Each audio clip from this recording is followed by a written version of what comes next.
talk to you about something that I actually know very little about. And that is God. The Bible talks about God as being light. And in him there is no darkness at all. And that tells me, first of all, the further I am away from God, the more darkness is going to be around me, the less I will see clearly. One of the things that I appreciate is a book by C.S. Lewis. I read C.S. Lewis as often as I can. And I really love C.S. Lewis, particularly the parts that I can understand. But as I read through C.S. Lewis, he once made this statement: I believe in God for the same reason that I believe in light. For by it, I see all things clearly. Did you know, some of you know, no doubt, but some of you were maybe like me, who really didn't know. Did you know that you've never seen light in your life? You only see the reflection of light off atoms. But we never see light. Light is totally invisible to us. We only see its reflection. Not only do we not see light, we don't even know what light really is. Light is both a wave and it's a particle. And nobody can put that together. And I think it's fitting that God identifies as light. Because we don't see God, we don't understand God, and yet God illuminates for us everything around us. One of the things that we understand, in the beginning, God created the heavens and the earth. Fear God is the beginning of wisdom or understanding. Once we embrace God, it's amazing what we see that we don't. A little bit later I'll talk. I live in Southern California. I used to live here in Tehachapi. I still have some property up here. And I went to Southern California because I love all the groups that I can belong to. I was originally the head of the Tea Party in Santa Clarita. Since then, I have been involved with the Communist Party, the Socialist Party, political discussion groups. I've been a member of the atheist group for 6 years. So I really get involved with people who don't necessarily see things the way I do. But because I have a foundation in God, I am able to see things that they don't see. It's an astounding fact that you and I actually have that to our credit. Now, don't take that lightly. That's really, really, really important. The fear of God is the beginning of wisdom. And we really will be able to see things the closer we get to God. It's astounding. Now, unfortunately, for us, the only reference we have that we can really understand is the Bible, is God. And it doesn't really give us all the details that we would like. And it may be because we wouldn't understand them if we had the details. But the Bible is a historically accurate document. When I meet with my atheist group, they're always saying to me, David, why do you believe that garbage? And I say, well, you know, this is an issue with the Bible that says, and this is easily backed up. God said of Israel, now I'm going to paraphrase, if you'll give me that liberty.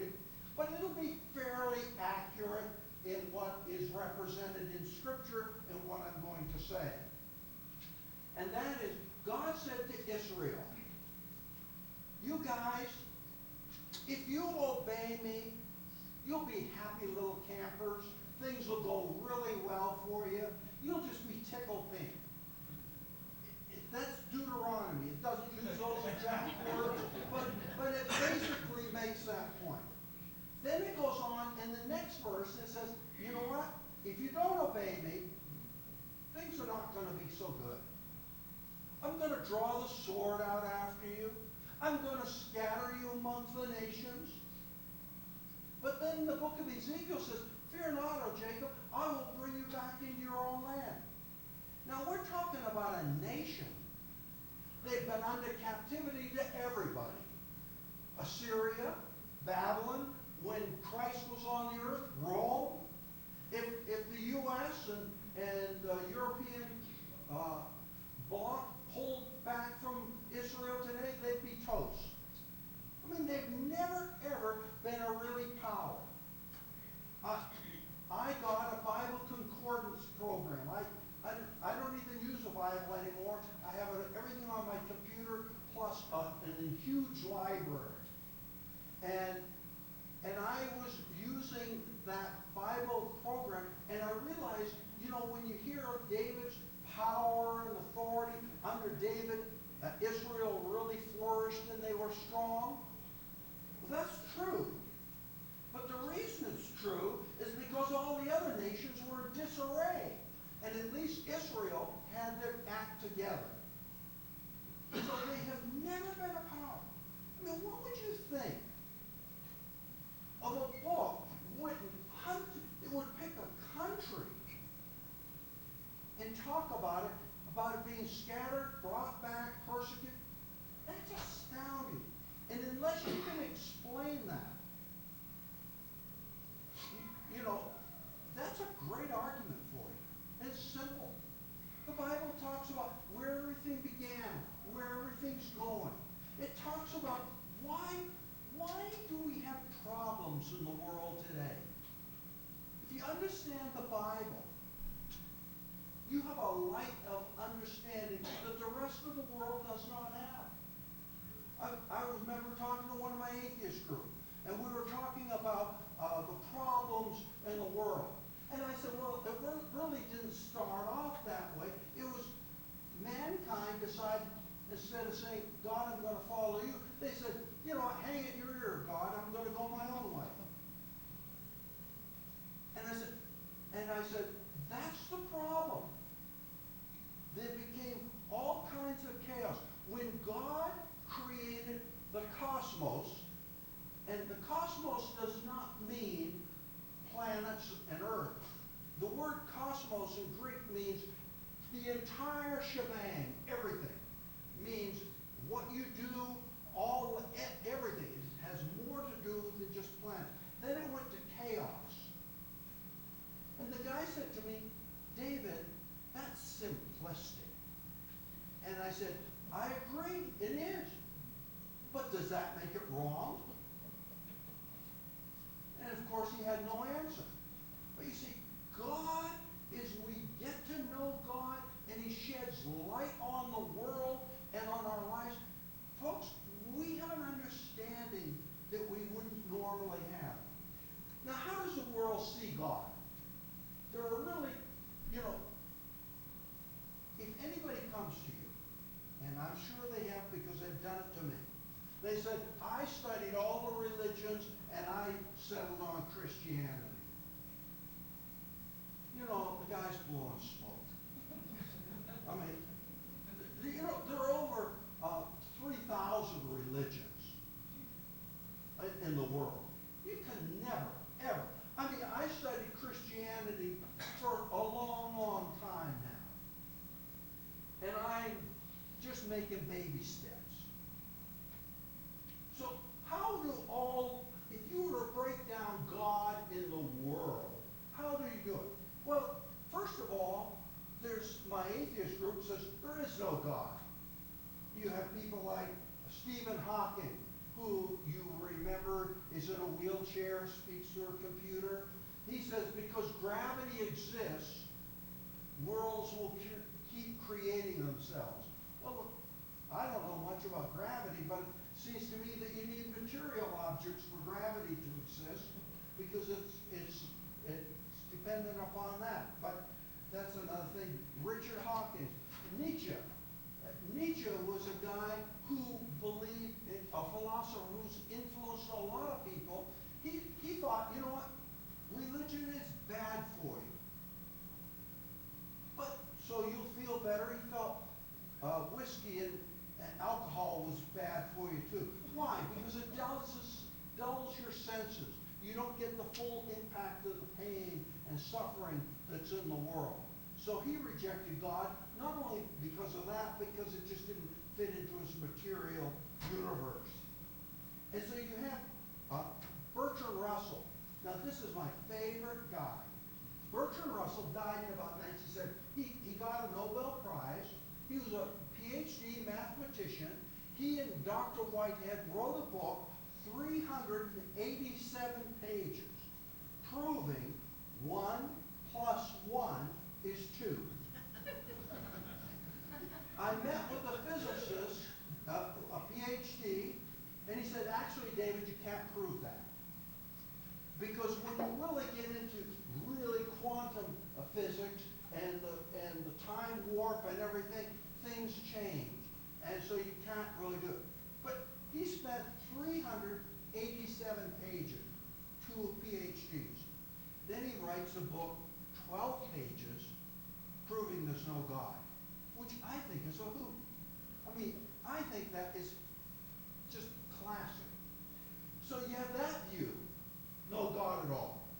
Guys like me are weak, which probably is true, and I need a father figure. I need to depend on something.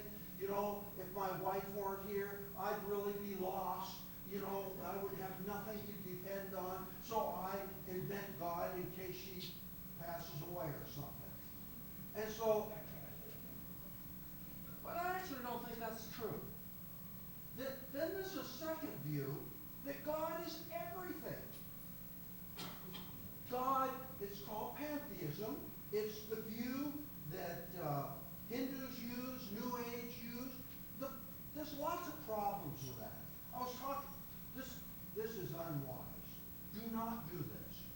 But, you know, I'm not the smartest guy on the block, and so I had a dentist who was a Hindu, who was working on my teeth. And I decided to challenge his position. Not a smart move.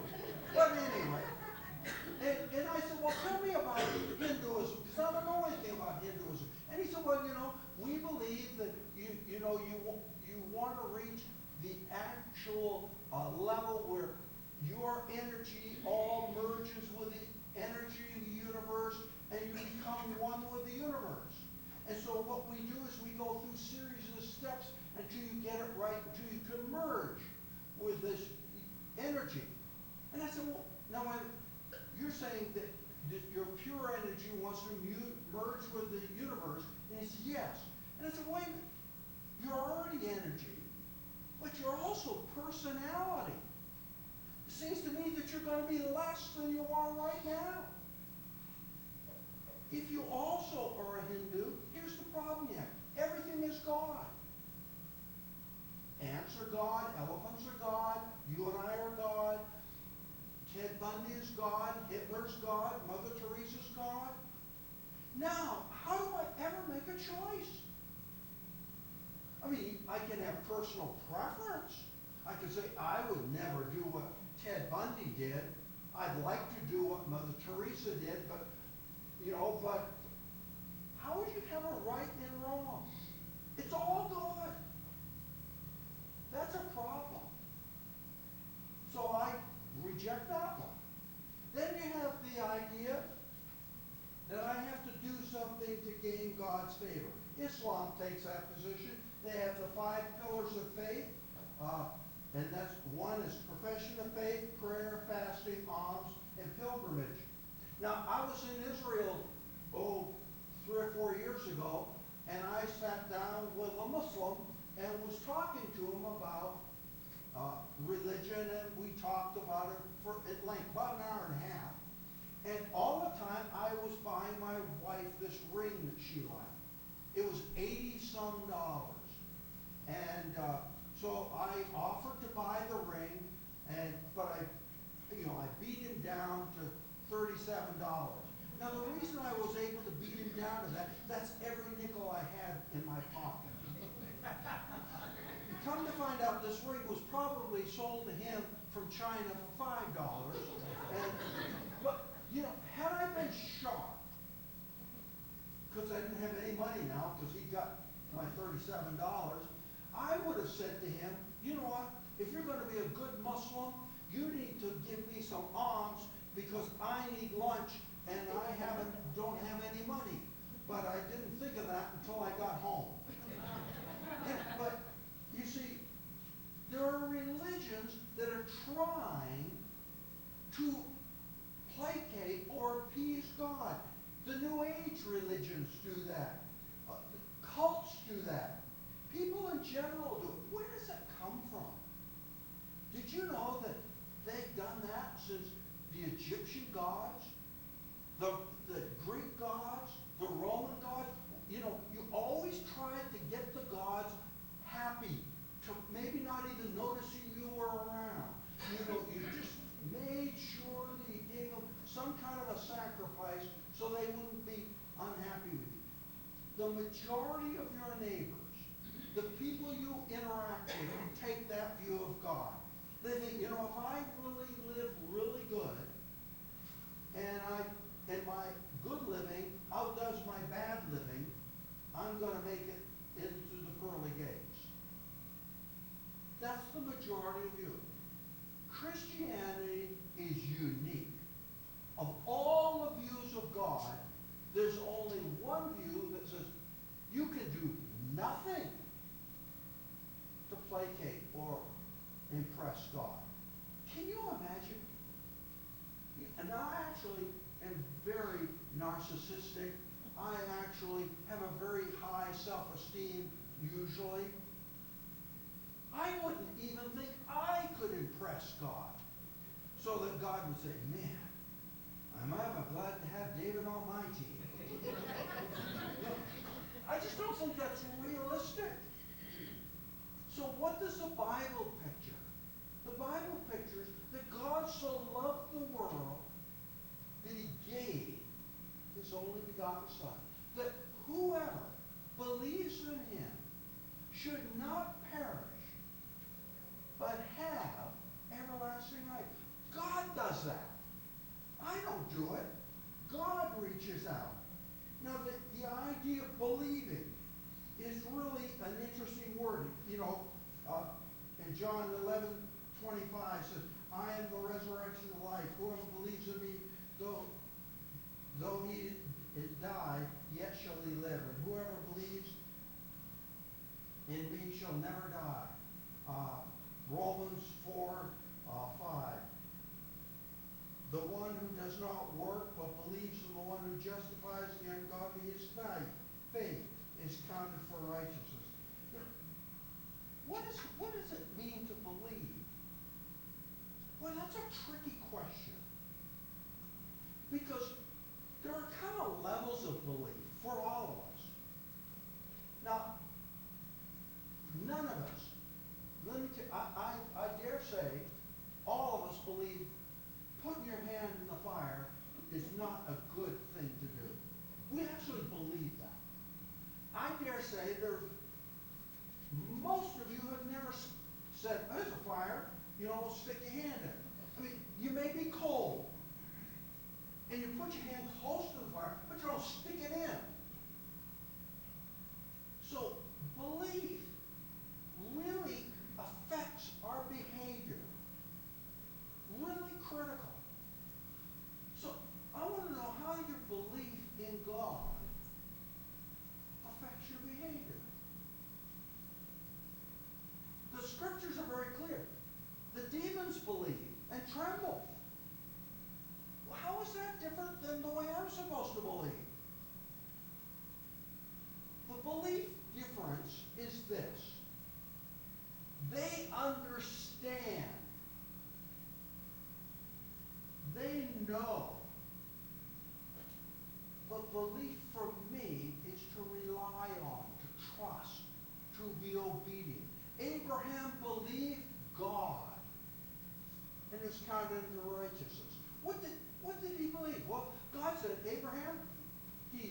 nice Gentile boy, and he lives in Ur of Chaldees, and he's, not doing very much around there.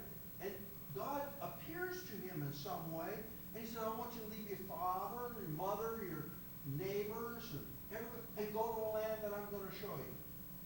And he does it. Can you imagine what that would be like? To leave everything and everybody and everything you know and just trust God? That's what he did. And that's what it means to believe. That I say, you know what? I think God's right on this one. He really is.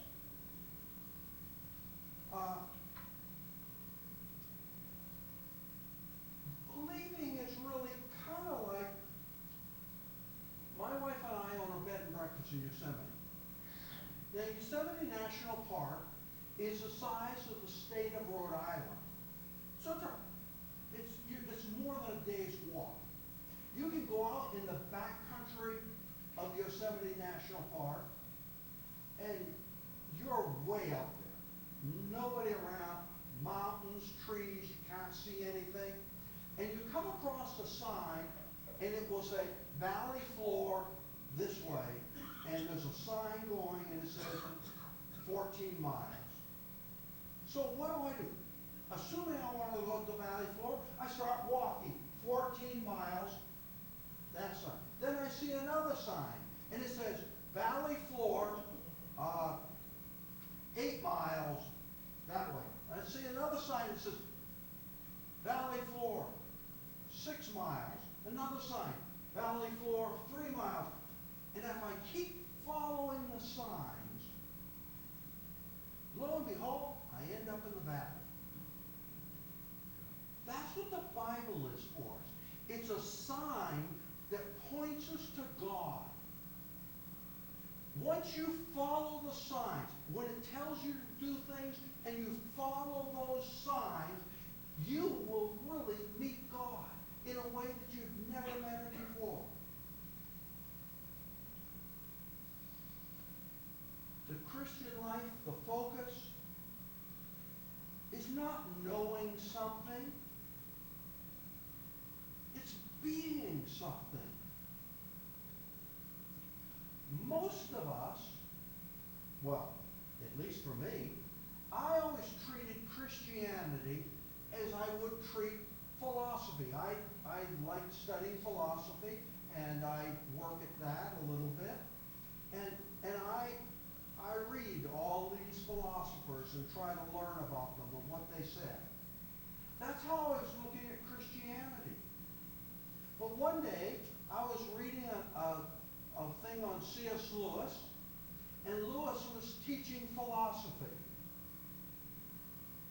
And he was talking about what a difficult time he was conveying this topic to his students at Oxford University. And one of his students said to him, well, Dr. Lewis, the reason you're doing it, teaching it this way, is you're looking at it wrongly. You see, philosophy wasn't a subject to Plato and Aristotle. It was a way of life. And all of a sudden it hit me. I am looking at Christianity as a philosophy, as a subject, not a way of life. I mean, I would say it had some relevance to my life, but that wasn't the thrust of my study. By the way, what time are you over here? Huh? You've heard the little limerick, I love a finished speaker, I really, really do. I don't mean one that's polished, I just mean one that's through. And so, I have no idea when I'm supposed to quit, so. Anyway, what time? 11 o'clock. 11 o'clock. You were like, I'm on my introduction. Huh? 11:30. Oh, great. Okay.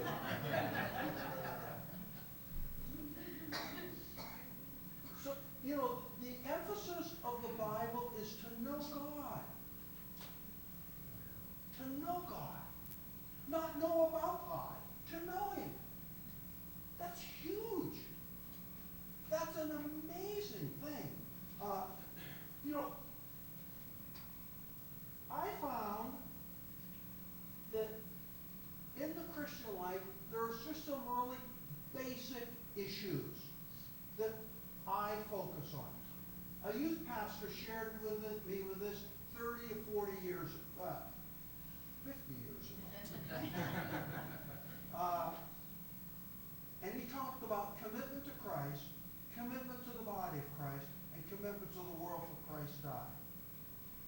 actually changed that, and I call it the ABCs.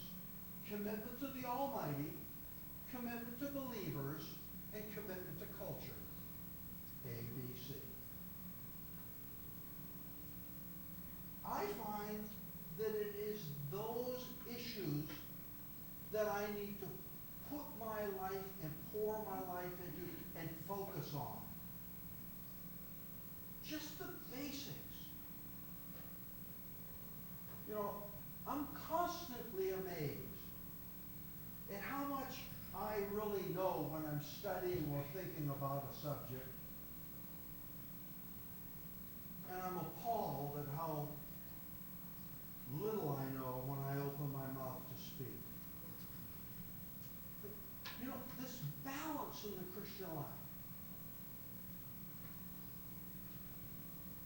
We need to get just the basics down. You know, most of us are going to wrestle with the basics the rest of our lives and not know where to go. So I'm going to just talk about the ABCs and the Christian life. But we need to work at it. My wife loves football. I can hardly wait for football season to get here. My wife will take every football game. She will not watch any news. She will not read anything. She will not talk to anybody about it. She'll watch every football game in its entirety on tape. I go into my office and study philosophy, and we just get along this game. But you know what? In football, the thing that wins games is the basics, the little things, the things that everybody thinks they know everything about, and really don't need to work on. Blocking assignments, passing routes, carrying the ball, defending the ball. Just the fundamentals of the game. Now the Green Bay Packers, one of the oldest teams in football. Now they started and were founded August 11th in 1919. They were sponsored by the Indian Packing Company. And they packaged meat. And they took a bunch of guys that were local football players, and they would play Racine down the road. They'd play another little town. And they had all these little football teams in these towns, and they would get into these games and fight and play their games. Eventually, the packing company sold out to the Acme Packing Company in Chicago, and then eventually the Acme Packing Company sold all the rights to the team to the business people of Green Bay, Wisconsin. So the actual community owns the Green Bay Packers, not an individual. But you know, they've won a lot of games, they've done really well. But in 1958, they had gone 12 years without winning any games to speak of. They'd lost 12 years in a row. Not so good. In January 28, 1959, Vince Lombardi went to Green Bay. Vince Lombardi had been a football player for a little bit. He played for Fordham University. He went on to West Point as an assistant coach, where he learned something about football. At this time, he was with the New York Giants. They had passed over him, and he wanted to be a coach, and nobody accepted him. But this little losing for nothing team in forgotten Green Bay, Wisconsin, which it was about 31,000 people in the whole city, offered him a position. And he went there. The first day of training camp, he walked into the camp, and he walks in with a football. Now he's talking to Paul Horney, Bart Starr, numerous guys that have played football. I mean, they started Pop Warner. Then they went to junior high, high school, college. Then they've been professional players. And he says, guys, this is a football. And I think one of the guys said, hey, coach, slow down.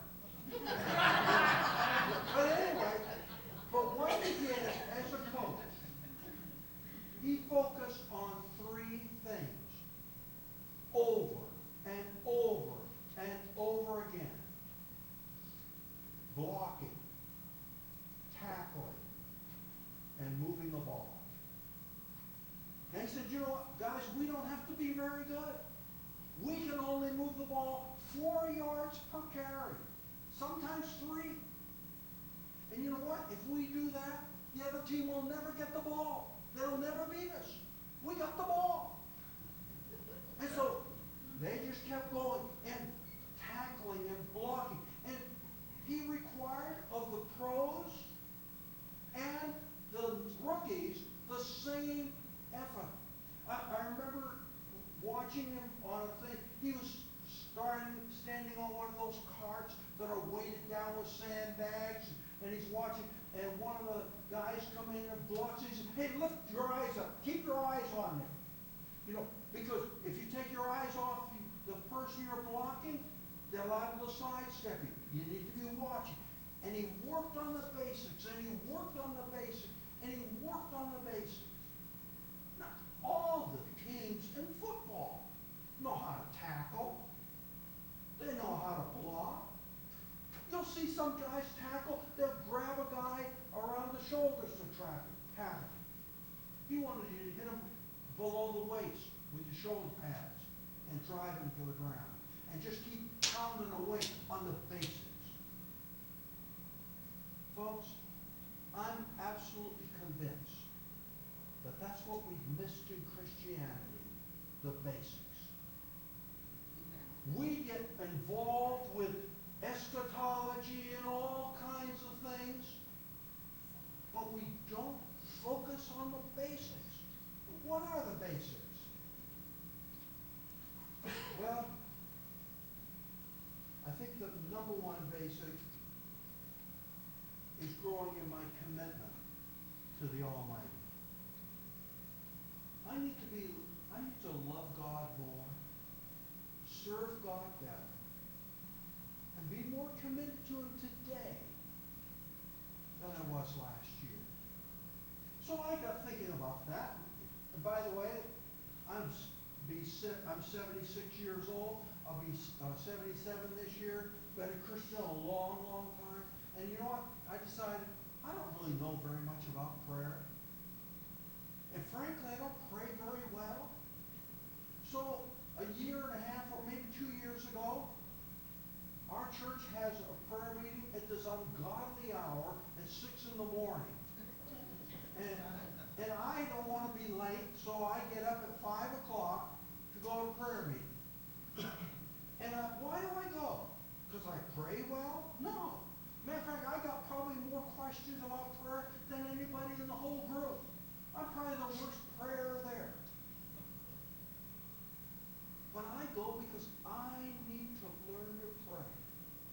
I started studying. I read every prayer that Jesus did in the Bible. I took Jesus' prayer life, got on my computer. By the way, if anybody wants help with a computer program and you want to know a good one, I'll tell you a great one. I got on my accordance thing and I hit a button on prayer and I came up with every one of Jesus' prayers. Do you know what they were? Zip. None. No help. I was shocked. You know, you would think when Jesus goes off to pray, he takes his buddies and says, guys, you know, this is a tough one. Let's pray together. He doesn't. He says, listen, you guys just sit here and watch, and I'm going to go pray. And then it never tells me what he prays about.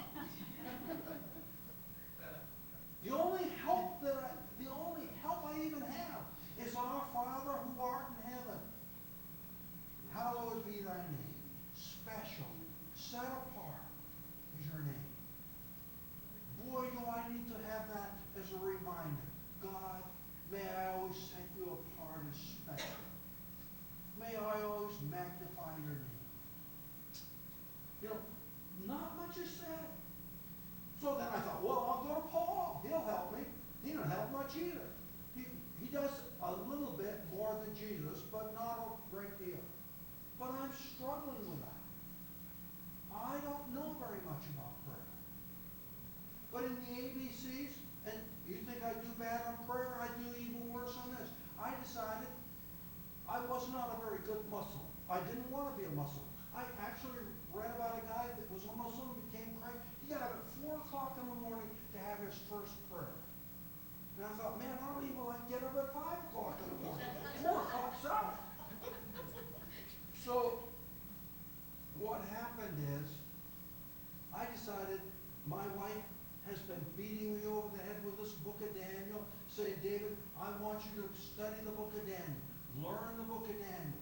Well, I learned Daniel prayed 3 times a day. I thought, well, that's less than a Muslim, more than I'm doing. That's what I'm doing.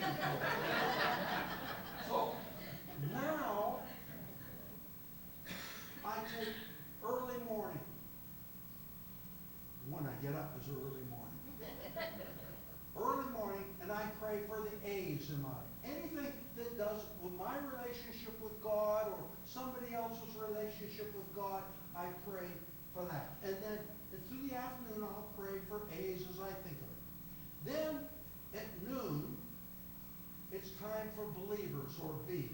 So then from noon on, I pray for the people on my B list. And those are believers that are struggling with things, maybe they're out of work or they need something, and I just start praying for them. Then in the evening, I pray for culture or people on the C list. And I try to pray for each one of them. How do I do? Not very well. But you know what? I do better than I did before I started. That's all. So I made some progress. Pathetic. But better than it was. You know, then I started praying for wisdom. And I was reading James. It said, if any man lacks wisdom, let him ask God, who gives generously to all without reproach, and it will be given him. So I started saying, God, I really need wisdom. And I started praying for wisdom. Now, I do not know if God answered my prayers. How would I know? I mean, I was one time filling out, in the church I go to, I filled out some paperwork, and it said, what does God think of you? That was one of the questions. And I thought, well, how would I answer that question? I could say, man, God is tickle pink. That would be one thing I could say. More truthfully, could say, he's really thinks David's a sad issue to work with. But I took a middle ground and I said, how would I know? Now, so anyway, when it comes to prayer, how do I know if God has given me wisdom? I mean, but as I look at my life, I kind of think it looks like he may have. I wouldn't say he has. When I used to live here in Tehachapi, I restored cars. I had all kinds of cars. Some of you that know me, I had motorhomes and travel trailers. I look sane, don't I? I had 50 motorhomes and travel trailers between the ages of 1914 and 1937. And I look smarter than that, I know. But the case is, I had all these, and I worked on all these cars. And I kind of like boats, so I have 12 boats. I'm right now restoring a 1909 boat with a 1909 engine. My newest of 12 boats is a 1936 Sears and Roebuck Sea Dory that sold for $47. But I'm losing my hair, losing my hearing, my eyesight's not all that great. The one thing I am doing, I am getting a stomach. And so, it's not all downhill. But I started writing papers Now Marvin has got a PhD. I struggled through school. After failing kindergarten and having 2 years of kindergarten, I made it on to 8th grade. And there I graduated. And so I have a diploma from 8th grade. That's it. I've never written anything. Now I write papers continually. Never done that. I'm amazed. I'm astounded. I never wrote a term paper. I never wrote a letter to my wife saying that I loved her or cared about her or anything. I never wrote anybody anything. Because once I got past cat and dog, I was pretty much over my spelling. You know, and so, but you know what? I just started reading the scriptures, and I said, you know what? I can know something or try to be something. And so I said, God, really give me some wisdom. And I think maybe God's done that a little bit. You know, I have to study, when I study the Bible to know about God and not know God, I've missed the boat. A guy that I really like, Bart Ehrman. Bart Ehrman is an atheist. He went to Moody Bible Institute. He went to Wheaton College. He finally got a PhD, teaches at Chapel Hill, and teaches Bible. He's brilliant. But you see, he was a guy who knew about God, but didn't know God. And he goes around telling people all kinds of things. For example, he says, and I've heard him say this more than once, do you know, and this is true, there are more mistakes in the Bible than there are words in the Bible. Can you believe that? That's true. Actually, he's understated his case. There's a lot more mistakes. But you know why? If we had one original manuscript, there'd be no mistakes. We just got one manuscript. We don't know. If you take all the books of ancient literature, pile them up in a pile, all of them, they come to about 4 feet tall. If you take all the manuscripts that we have of the Bible from all of the Coptic groups and writings and everything, it's several thousand feet high. And I actually think that's low. It's way more than that. But you see, every time you compare one verse with another verse, if a word is misspelled, that's counted as a mistake. Every time there's word order difference, that's a mistake. We got thousands and thousands and thousands of manuscripts. There's no doubt what the original text said. But Bart Ehrman's right. There are a lot more mistakes. But see, he's being disingenuous. He's being dishonest. Because he no longer accepts the Bible. Because he approached God as something to know about rather than know God. And folks, that makes all the difference in the world. All the difference in the world. Do you know what? To know God is a privilege. The greater privilege than anything we'll ever get. Know God. Knowing about God's okay. But knowing God is really critical. Now, I want to read give you an example here. In James, I was reading James. By the way, when I read the Bible, I rarely read through the Bible. Rarely. Because you know what? I read through it, and then I get to the end, and I think, what in the world am I reading? So what I do, I pick a small book like James, and I read it for 3 or 4 months.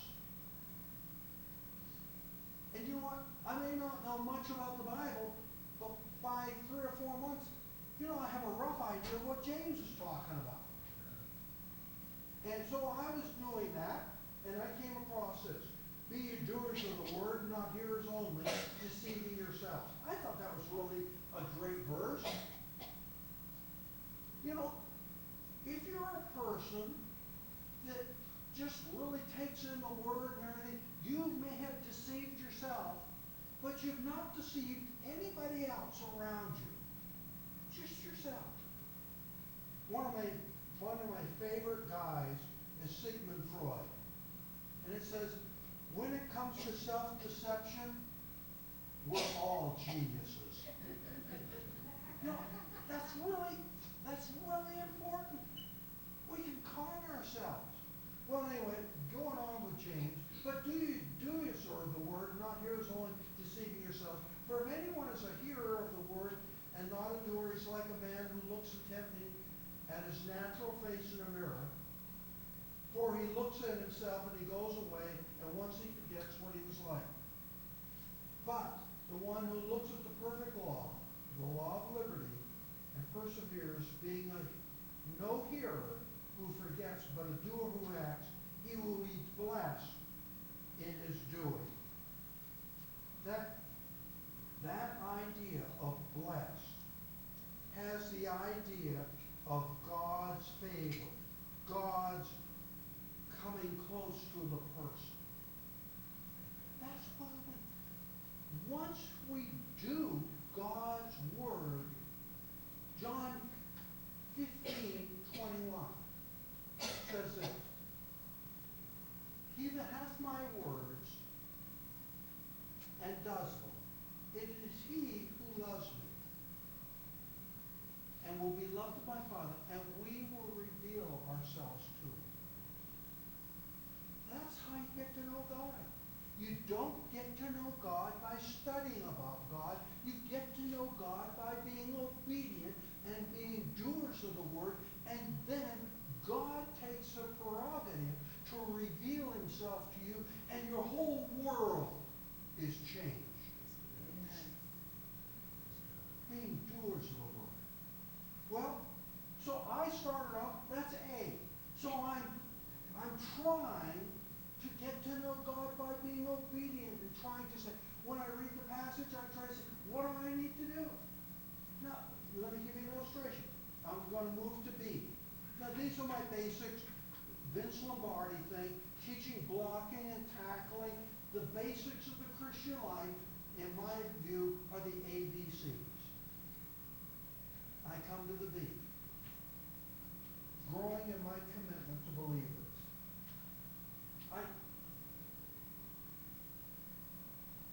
I notice in our men's group at our church, we have golf clubs, we have fish tie, fly tying things, we have car clubs, we have motorcycle clubs, we have all kinds of clubs. And I actually think I know why. Because when we get together as men, if we don't have those things, we have nothing to talk about. But you see, if we were really focused as a group on the ABCs, then when I get together with a guy, like I do last Friday, I meet with a physician. His name's Chuck. He had cancer, disabling cancer, really bad cancer.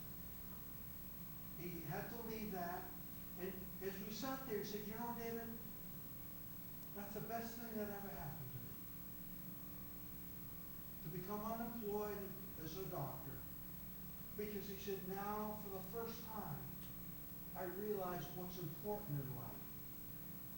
I have plenty of money, I have plenty of things to do, but now I've focused on God. He and I get together. He said to me, David, every time we get together, I think, now what are we going to talk about today? And we get together, we talk for 2 hours, and we got to go to another meeting. Because we're talking about what God is doing in our lives, and he's always challenging me and pointing out that I missed the point here, or I was off here, or something of that nature. I was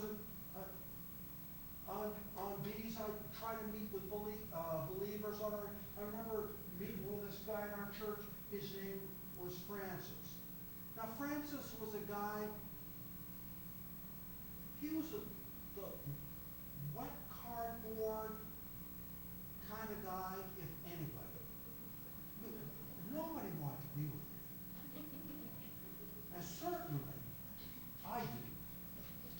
But I was reading scripture that said, you know, if a rich man comes into your church, don't say, sit here. And a poor man comes into your church and sit here.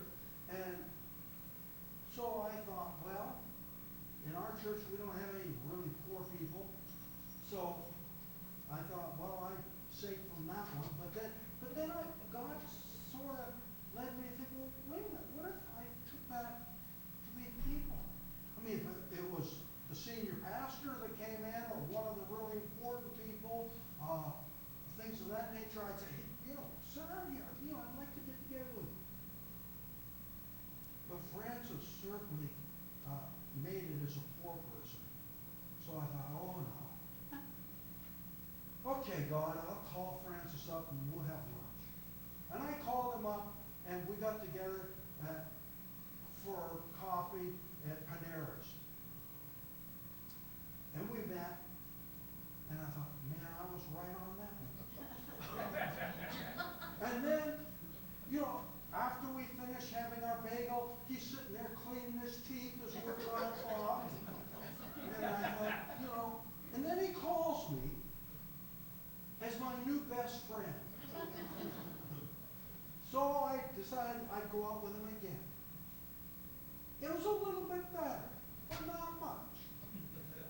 The third time I went out with him, he opened up. And you know what? I learned some things that I would have never learned had I not been with Francis. And I have to ask myself, does God know what's best for me? Or do I know what's best? Do I need to be committed to God, to follow Him? You know, so as a result, I volunteered, you know, because the Bible says, you know, pure religion is taking care of widows and orphans. So now I go around, now, as soon as I get clearance from the police department that I'm not a criminal, I'm going to go and help widows in their homes. Then I was asked to be on the board of directors for the Salvation Army. And I said, okay, I'll do that if I get to work with the homeless people. Because, you see, I need to be stretched into areas that I'm not comfortable. I don't want to work with homeless people. I don't want to do anything. But for 2 years, I feel God has been kind of prompting me to say, David, why don't you go down to Skid Row, sit down beside one of the guys and say, you know, tell me about your family. Where did you grow up? Do you have any brothers and sisters? How did you end up where you are today? Until I'm comfortable with that, I'm not grown as a person. God wants me to grow. Then, I'm growing in my commitment to culture. Now, what I do, I want to be involved every week with God, every week with God's people, and every week with people that don't know Christ. So what I do, I go around my neighborhood and I knock on the door. Hi, my name is David, and my wife and I would like to invite you over at 7 o'clock for dessert. We're trying to get to know our neighbors. And people would sometimes come, sometimes not come. So now I wrote a little letter, because if they're not home, I leave a business card and tell them about that and come over. And we've had numerous people come over. My goal is, we have 88 homes in our little block. And since we were asked to, I wrote an article, and we were published in a little newspaper that goes out, and I talked about how we bought our home at a garage sale, and that we are now going around and asking our neighbors to come over. Well, we didn't, my wife did. That, you know, no matter what get on a home at a garage sale, it's an expensive day at a garage sale. but anyway, so I go and I knock on doors, and I do that. I'm meeting with some guy, wanted me to meet with a guy by the name of John. So I've been meeting with John. And I don't know if the guy's a Christian or not, but I meet with him, and he and his wife are going to be over in a couple of weeks. They were supposed to be over next weekend, but they couldn't make it, so they're coming next week. I need to spend time with people that don't know God. I get involved with the atheists. I get involved with socialists. I get involved with all kinds of political discussion groups. Why? Because these are the basic things of Christianity. Commitment to Christ, or commitment to the Almighty, commitment to believers, and commitment to culture. And if I become good at doing those things, God will begin to allow me to see who He is. Now, God takes the prerogative about me being obedient. Now, I'm attempting to master the fundamentals. You know, I'd be thrilled if some of you want to join me. I've got some little business cards here with my email. If you want to, I've written a paper on it, and I would appreciate if you decide you want it. I would like you to critique it. I do not like critiques where people say, "Oh, David, this is wonderful. Boy, are you good." What I really like to say, why in the world would you believe something like that? And that causes me to grow. Do you know when I went to the atheist group? I went to the atheist group, and they blasted me. And you know what? I was sitting there. It took me 3 months to get up on earth to go. I didn't figure there were a lot of Christians there. So I went. And so when I went there, I thought, I have a game plan. If I don't say anything, they'll think I'm one of them. But, I don't do really good not talking. So I said, and man, they blasted me. And I felt my emotions going up. And I felt hot. Do you know what I did? Because I believe things out here, but I could only defend to this point. And this was all empty space. And they were attacking something that I couldn't defend. But I didn't agree with them. But I know why. Over the years, I've been able to close that. I don't get upset with them. Matter of fact, last year, they said, "David, you're a Christian. What do you believe? We're going to ask you questions." And I said, "Okay." I could answer maybe 40% of the questions. 60% I couldn't answer. I mean, there's a whole group against me. And one guy said to me, "David, you believe in prayer? We'll just wait. You pray, and God will give you an answer, and then you can answer it." And then I had to say, "Well, the God I worship, I'm supposed to be doing His bidding. He's not really doing my bidding." But you know what? All of those things have taught me how to communicate with people. So I'm not doing it in religious terms. I wrote a paper called "A Chair and God." I wrote another paper called "Bunny Rabbits, Teddy Bears, and God." And they're pretty theologically deep when you get past the first part. Anybody wants anything, be happy to try to send them to you. I mean, you realize when I say they're deep, you understand that